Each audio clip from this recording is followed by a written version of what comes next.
we're discussing the topic failing successfully. How do you fail successfully? Because it looks like you are putting two words together that do not form correct grammar. Right? How do you fail successfully? So when you hear the word failure, that's one word you don't want to have anything to do with. Or mistake, or miscalculation.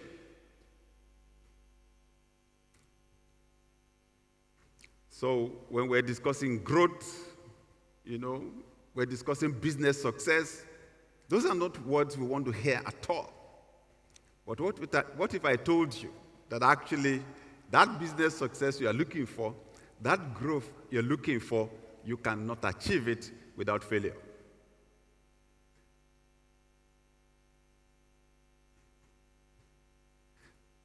One of the founders of IBM, Tom Watson, they said one of his engineers made a mistake that cost the business $600,000. So Tom Watson sent for the engineer. When the guy came to his office, Tom Watson said, "I'm sure you know why I called you." He said, "Sure." "To fire me?" Tom Watson said, "Why should I fire you? I just spent $600,000 training you. Why should I allow somebody else to hire your new experience? You made a mistake, it cost me $600,000. When you go work for somebody else, you won't make the same mistake again. I hire a new person, he has potential of making the same mistake or more. It's better you stay here so we don't make that mistake anymore." That's amazing, isn't it? What a way to look at failure.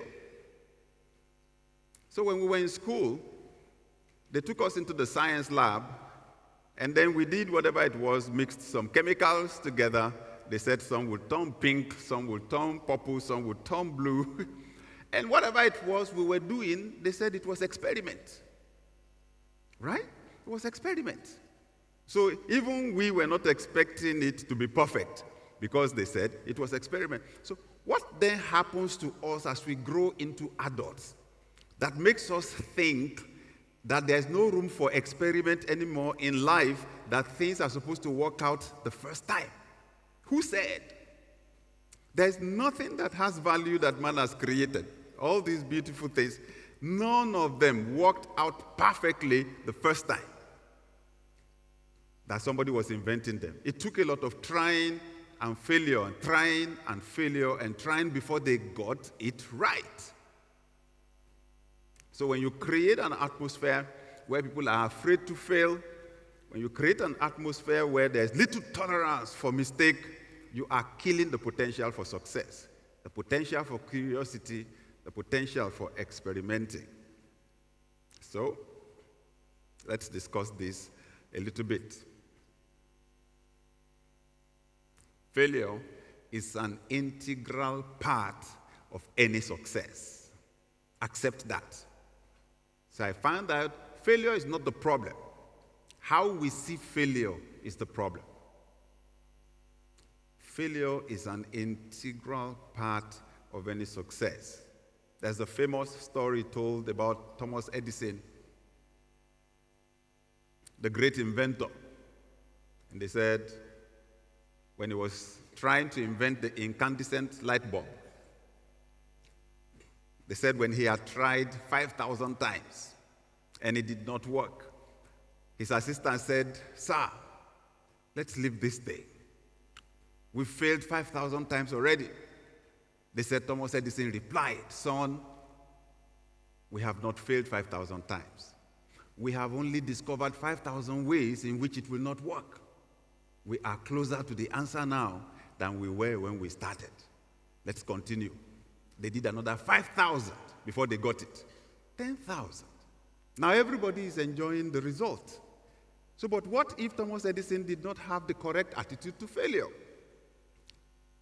So, failure is actually an integral part of any success. Before the basketballer that you love got to the point where almost every shot is correct, there were thousands and thousands of throws, thousands and thousands.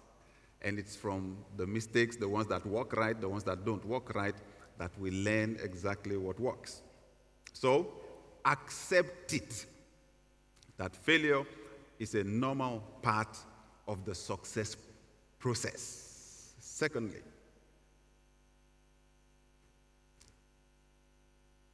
failure is an event, never a person.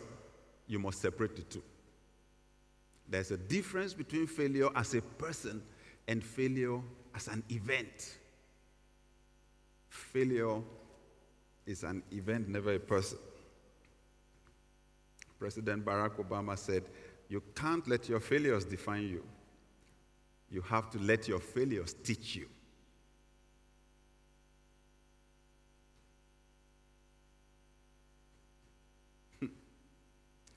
Year 2000. Young lawyer Barack Obama contested for the 1st Congressional District of Illinois as a state representative, contested against the incumbent and lost gallantly. He lost gallantly because he got only 1/3 of the votes. So what if he had convinced himself that he was not called into politics, that it was not his destiny? The amazing thing is the gentleman did not give up. He tried again, won the next time. 8 years after that loss, he became the president of the United States of America. So only God knows how many successes have been buried prematurely because someone gave up just because something did not happen. So the same man, Barack Obama, now says, right? You can't let your failures define you. You have to let your failures teach you.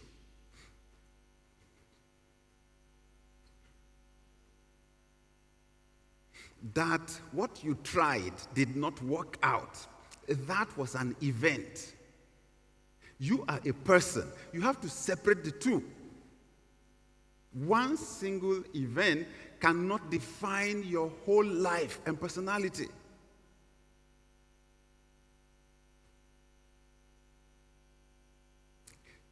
One of the greatest battles you will ever fight in your life is what I call the battle of identity, who you think you are. Once Satan, because I know it is his job, once Satan can get you to believe that you are less than you are, he has you. He's gotten you. And I believe, honestly, that that's one battle that every human being fights. We are wealthy. Satan wants to make us to believe that we are poor. So in this instance, something did not work out. We interpret that into our identity to mean that we're not successful. That's a big mistake. Separate the event from the person. Barack Obama did that. The event did not work out. It was an election. But inside him, he was president, and he kept moving. You know, I mentioned yesterday that one person I mentioned in almost all my messages is Joseph in the Bible. So one day, many years ago, I was reading his story, Genesis 39. The first verse talks about how Joseph was taken as a slave to the slave market in Egypt, and how a military officer called Potiphar bought him, right?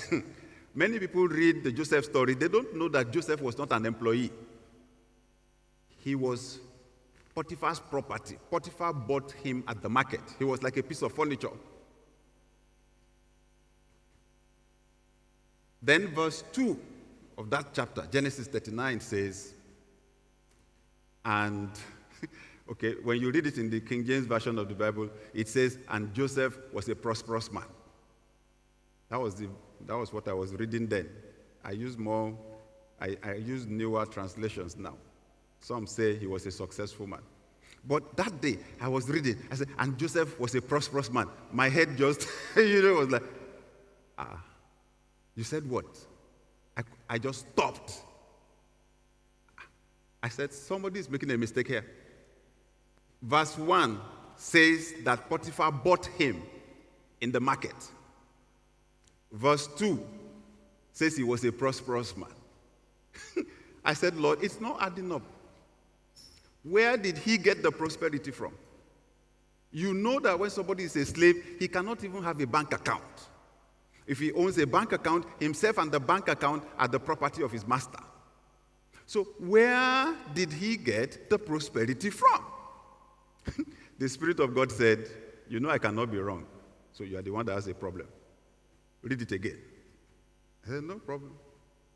And Joseph, and he was a prosperous man. I said, is this the same thing? I said, where did he get the prosperity from? The Holy Spirit said, read it again. Just read it slowly. You are going too fast. That's why you are missing it. Read this slowly. I said, okay. And the Lord was with Joseph. And he was, the Holy Spirit said, stop.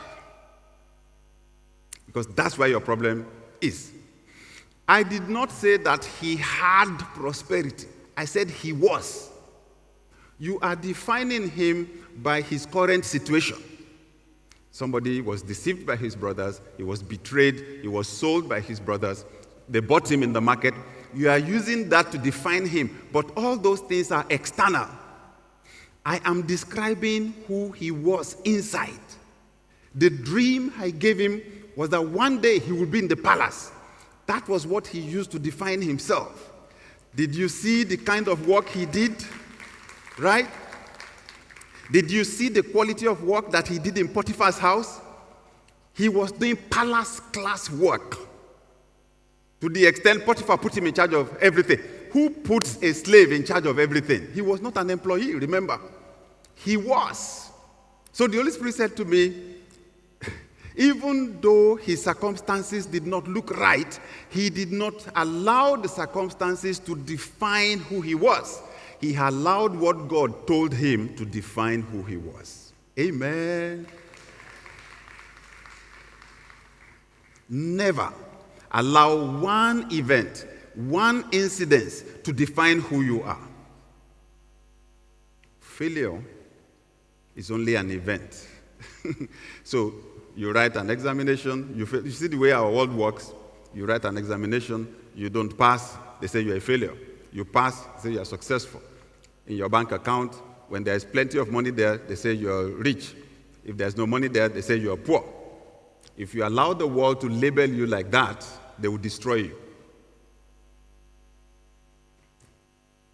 Never allow failure, an event, to define you as a person.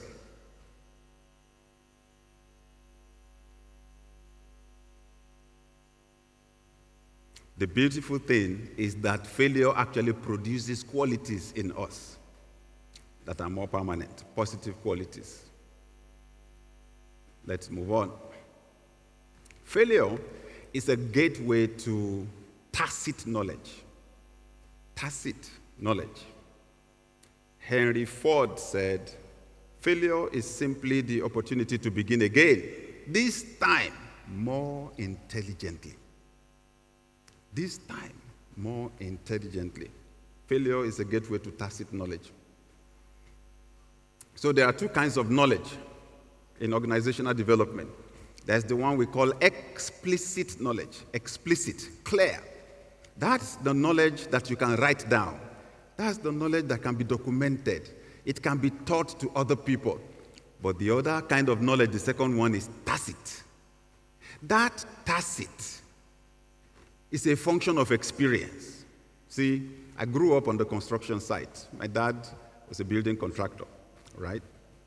And that's why I studied civil engineering, because I also wanted to become a contractor. And I remember after my graduation, when I got my job as a site engineer, because my dad's business was down. I wasn't supposed to look for a job. That was where I was supposed to work. But business was down, so I looked for a job. On that site engineer, I had a site supervisor and an assistant site supervisor. They were much older than myself. I was a fresh graduate. And I was the site engineer. I was their boss. Wisdom told me to behave myself. Because those two people, they could sell me on that site. The only things I knew, it was book knowledge that I read and used to pass. On that site, it was a different ball game. But those people had been on site for like 30 years. I befriended them. We were friends. And I was asking a lot of questions. They had been on so many sites. When we had a problem, they would say, I remember when we were on one site like that in so-and-so city. When we came across a problem like this was how we, bring that thing. Let's try it this way. That's how they were solving problems. Now that is tacit. The only way you get it is by serving as an apprentice to somebody else or experimenting, trying. That tacit knowledge is what failure gives. And it can make the difference between success and failure. So don't throw away your failure. Don't avoid them. Because failure gives you that tacit knowledge. I'm someone who experiments a lot. Honestly, I think one day I should write a book on my failures. Because I have tried many things that did not work. I've tried many, but people don't know that's how it works. You try 99 things, they don't work. Number 100 works. You see the way life works? That one that works compensates for the 99 that did not work. And it is that one that works that the world hears about, right? And then some people who don't have experience, they see that somebody is very successful, and then they're just praying, Lord, make me like that person. Do you know what you are asking for? You don't know what it took to get there. A lot of good, tacit knowledge. Failure shapes your values and character. Failure shapes your values and character. Wendell Phillips, an American abolitionist, said, "What is defeat? What is defeat? Nothing but education." What is defeat? Nothing but education. Failure shapes your values and character. When you think, when you have this sense that you are invincible, that you are strong, you are perfect, and nothing can happen. When you make a mistake, then you realize yourself. You are not as perfect as you think. It makes you humble, makes you to make new decisions, makes you to set new boundaries, right? I made a mistake. I made a mistake that embarrassed me. You remember how Peter was bragging when Jesus Christ said, "You are going to deny me today." He said, "Me over my dead body. They will have to kill me before they get to you." I know you more than you know yourself. So, when I was in school, I was in the Polytechnic, and we had this military regime that came on then, and they decided to just jail all the politicians. They arrested all the politicians they could get and just jailed them. And said, "We know that the law says you are innocent until proven guilty. For them, you are guilty until you prove yourself innocent. So all of you are corrupt." Then they changed the currency because they said the politicians had stored money in water tank, buried water in the ground. They wanted to waste the money that the politicians had stolen. So they changed the currency and said everyone had to go deposit their cash in the bank and that the banks will give us new currency. So gratefully, I had a bank account. And a friend of mine in school who did not have a bank account gave me his money to keep in my bank account for him. And then the government, when you put your money in the bank, the banks did not give you money. They said there was no new currency, so they were rationing the money, giving it little by little. I was going through a very difficult time. My parents could not get money to send to me, and I caved in to the pressure and borrowed my friend's money without asking him, because I was just sure that money would come in and I would replace it quietly without saying anything. Sadly for me, I could not replace the money by the time my friend wanted it. That thing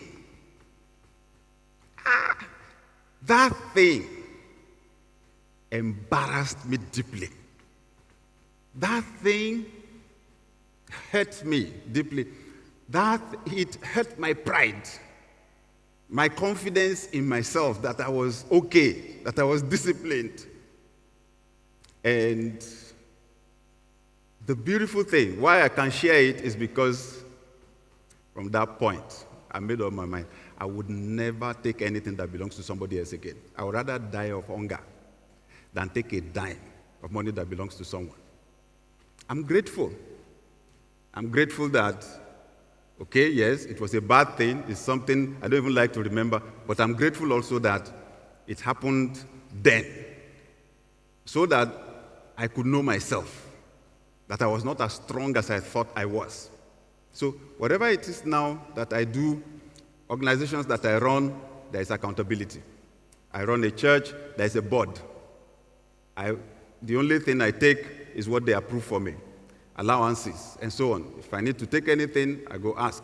If I run a budget, it is approved by the board and all that. And it came from that experience. So, failure can shape our values and our character. Help us to identify the weaknesses in our thinking, the weaknesses in the things, in our priorities, right? Failure can shape our values and our character. Next, failure makes your experience invaluable. One Chinese proverb says, "The master has failed more times than the beginner has even tried."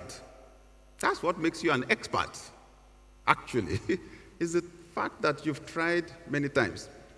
There are loads of people today who are not sharing their stories. So because I train leaders a lot, especially people in the boardroom, I point out something to them.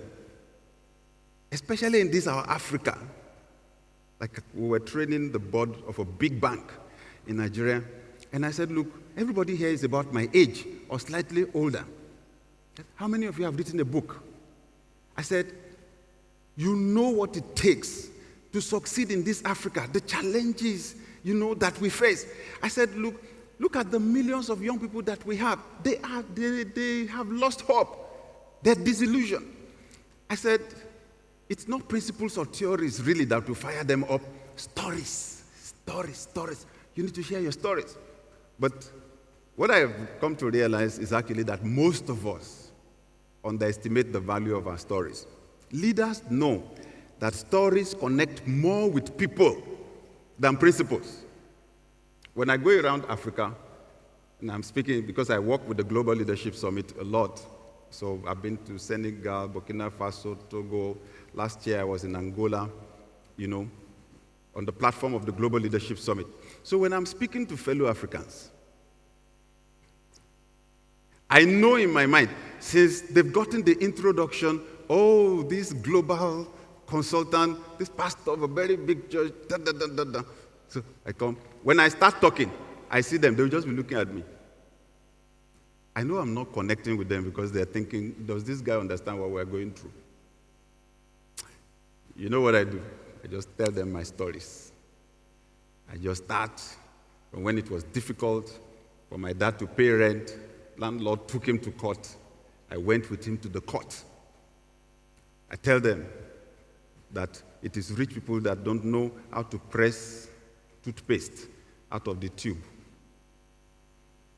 That if you went through what I went through, you won't be wasting toothpaste. We press it from the bottom. We press it gradually. Press it gradually, gradually, gradually. You press it and make sure the thing is flat. And that when you have pressed everything out, then you use your brush to scrape the rest from the mouth of the tube. Then I tell them, you don't stop there. Then you take a knife and you cut it.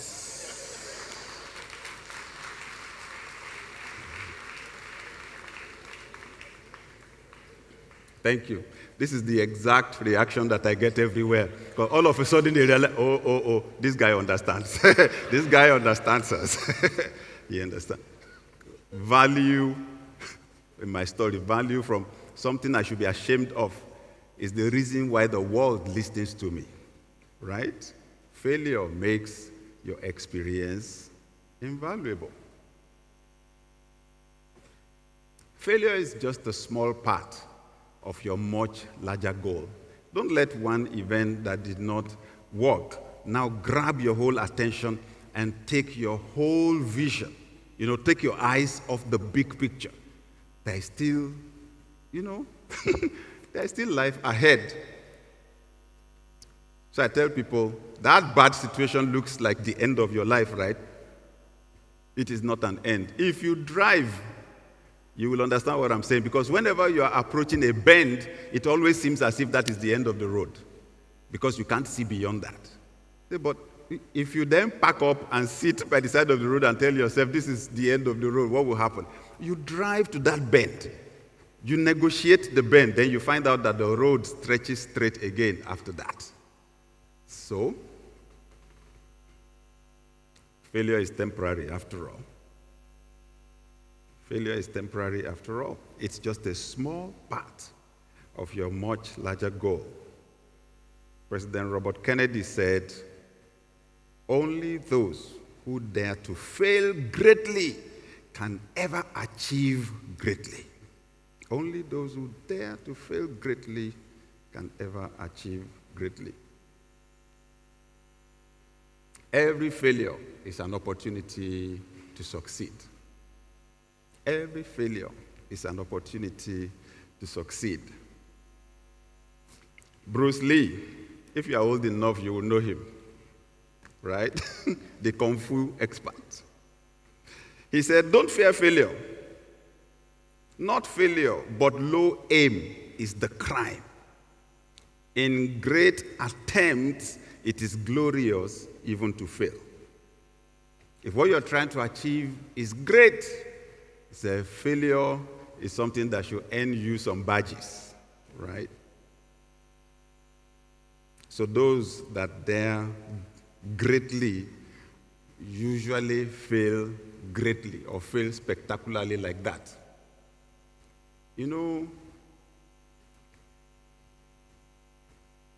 I always imagine in my mind what happened when Jesus Christ died. His disciples were confused.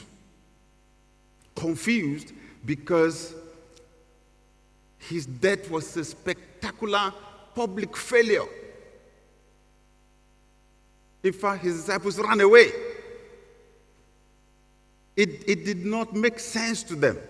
Someone so powerful, someone who had worked miracles, someone who had pulled big crowds, now sacrificed like chicken, crucified like chicken on a tree,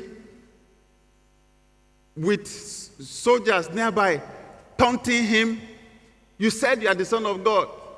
Boss, save yourself. You want to save the whole world.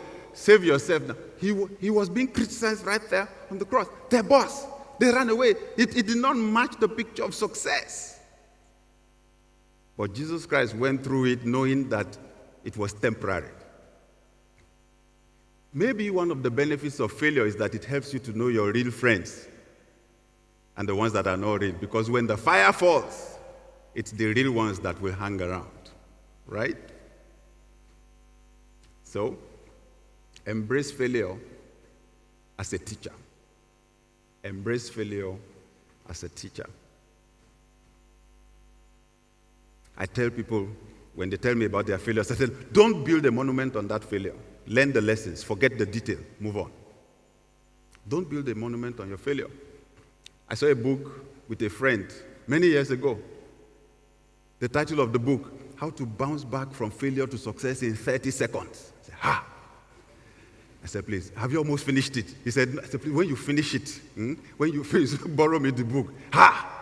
How to bounce back from failure to success in 30 seconds. My life can change in 30 seconds. I couldn't wait to read the book. And then when I got the book, I read it. The guy said, you can bounce back from failure to success in 30 seconds because that is how long it takes for you to make up your mind to try again.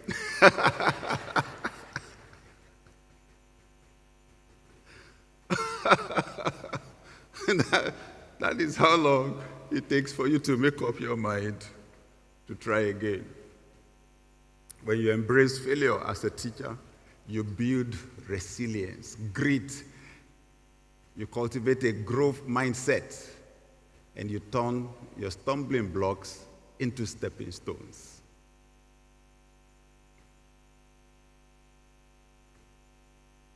When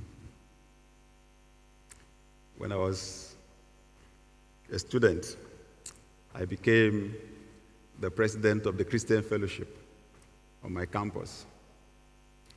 We organized an outreach where we wanted to preach to students. So I was looking for something dramatic to do to attract them to the event. So I got an idea. So we created these posters that we stuck all over the campus. Read, there is no God. Then we put in bracket a statement found in the Bible. So if you've read the Bible before, you will have an idea what I was trying to say. Because what the Bible actually says is that the fool has said in his heart that there is no God.